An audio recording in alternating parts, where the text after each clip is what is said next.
Ever wanted to make your own biryani at home? Biryani, a flavorful and aromatic rice dish, has captured hearts and appetites around the globe. Originating from the Indian subcontinent, this culinary delight has various incarnations across different regions, each boasting unique flavors and ingredients. Whether it's the spicy Hyderabadi biryani, the fragrant Lucknowi biryani, or the flavorful Kolkata biryani, there's a version for every palate. Today we're diving into the world of this beloved dish. Today, you'll learn how to make your own biryani at home, step by step. First things first, gather all your ingredients. Let's start with 2 cups of fragrant basmati rice. This forms the base of our aromatic biryani. To this, we'll add about 500 grams of chicken or lamb cut into pieces. The choice of meat is entirely up to you. Next, we need a cup of yogurt for marinating the meat, and 2 onions thinly sliced, which we'll fry until golden brown. We'll also need 4 chopped tomatoes and 4 green chilies, slit lengthwise to add a bit of heat. Then we have a 1/4 cup each of chopped coriander and mint leaves, which will give our biryani its signature fresh flavor. We'll also require a tablespoon of ginger garlic paste, some whole spices like cinnamon, cardamom, cloves and bay leaves, and biryani masala, which is available in stores or can be homemade. If you're feeling fancy, you can also add some optional saffron strands for a luxurious touch. And of course, we'll need ghee or cooking oil, salt to taste, and water for cooking. Now that we have all our ingredients, we can start with the preparations. Preparation is key in cooking. Let's start with the meat. The first step in our biryani journey involves preparing the meat. Whether you've chosen chicken or lamb, ensure it's cut into evenly sized pieces. This not only ensures uniform cooking, but also lets each piece absorb the flavorful marinade we're about to create. Now, let's dive into the marination process. Marinating is more than just a pre-cooking procedure. It's a flavor-infusing process that tenderizes the meat and imparts a depth of taste that makes every bite a delight. Grab a large bowl and let's begin. Start by adding a cup of yogurt. Yogurt acts as a tenderizer and forms a creamy base for the rest of our ingredients. Next, introduce our biryani masala to the yogurt. This magical mix of spices is what gives biryani its signature taste.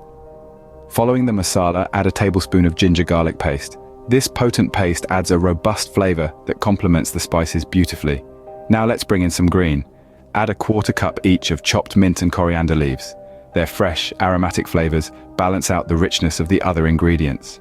Don't forget the green chilies, slit lengthwise to release their heat without overwhelming the dish. And of course, season with salt to taste. Once all the ingredients are in the bowl, it's time to get your hands dirty. Mix everything together, making sure each piece of meat is thoroughly coated in the marinade. Now, for the most crucial part, the wait. Marinating is a game of patience. The longer the meat sits in the marinade, the more flavor it will absorb. So let it rest for at least 30 minutes. If you have more time, leaving it for a few hours or overnight will yield even better results. With the meat marinating, we can move on to preparing the rice. But remember, good things come to those who wait. So let your meat soak up all those delicious flavors while you move on to the next step. While the meat is marinating, we can utilize this time to prepare the rice. And by prepare, we're talking about a 2-step process: washing and soaking. Basmati rice is the star of the biryani show, with its long grains and fragrant aroma. But before it can shine on the plate, it needs a good clean. Washing the rice isn't just about hygiene, it's about removing any excess starch that can make your biryani sticky rather than fluffy. So, take your 2 cups of basmati rice and give it a thorough rinse under cold water. You'll want to do this until the water runs clear, which means that most of the surface starch is gone. Now that our rice is squeaky clean, it's time for a well-deserved soak. Submerge the rice in a bowl of water and let it soak for about 30 minutes. This soaking period allows the grains to absorb water, which helps them cook evenly and expands their length. While our rice is off taking a spa break, let's turn our attention to the onions. We're aiming for golden brown and crispy, the kind of onions that add a sweet caramelized depth of flavor to our biryani. To achieve this, we'll heat up some ghee or cooking oil in a pan, then toss in our thinly sliced onions. The key to perfect fried onions is patience. Keep the heat medium to low and stir them occasionally. As they cook, the onions will soften, their color will change from a fresh white to a rich golden brown, and their natural sugars will caramelize, giving them a sweet, slightly tangy flavor. When they reach that perfect golden brown, remove them from the pan and set them aside. Now, we have the rice soaking and the onions fried. Let's get cooking. With these steps completed, we're all set to move on to the next stage of our biryani adventure. Stay tuned, because it's about to get even more delicious. Now that we have prepared everything, it's time to cook the meat. First, let's start by heating some more ghee or oil in the same pan we used for frying the onions. If you're wondering why we're using the same pan, it's because it will have some residual flavors from the onions that will infuse into the meat. Isn't that a neat trick? Once the ghee or oil is hot, we'll add our whole spices, the cinnamon, cardamom, cloves, and bay leaves. Fry them until they become fragrant. This step is important as it helps to unlock the full potential of the spices, thus enhancing the overall flavor of our biryani. Now it's time to add our marinated meat. We'll cook it until it's just partially cooked. Remember, it doesn't need to be fully cooked at this stage because it will continue to cook later when we layer the biryani.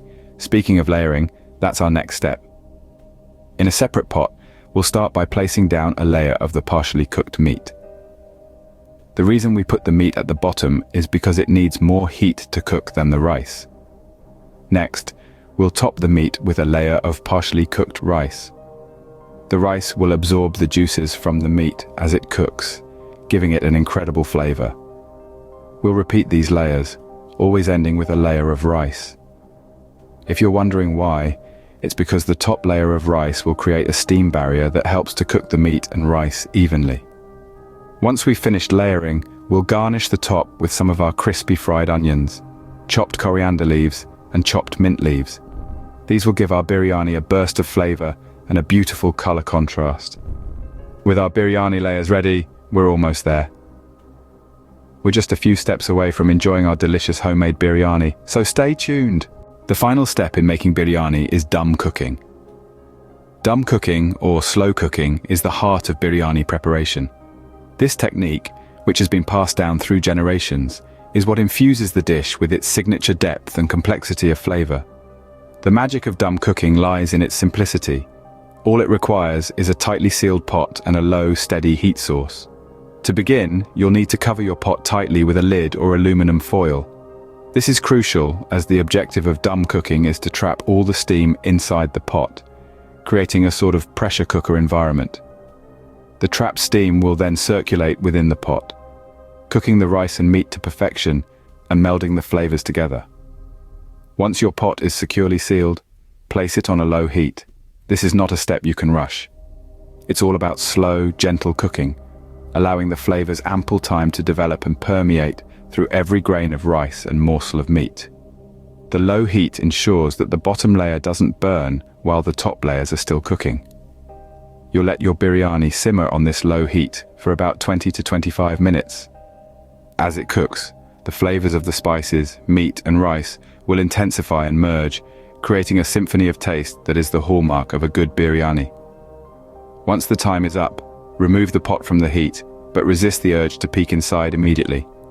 Let it sit for a few minutes. This allows the steam to settle and the flavors to meld even more. When you're ready to serve, gently fluff up the rice with a fork. This will mix the layers a bit and ensure that every serving has a good mix of meat, rice, and spices. Garnish your biryani with the crispy fried onions you prepared earlier and some freshly chopped coriander leaves. This not only adds a burst of flavor, but also gives the dish a vibrant, appetizing look.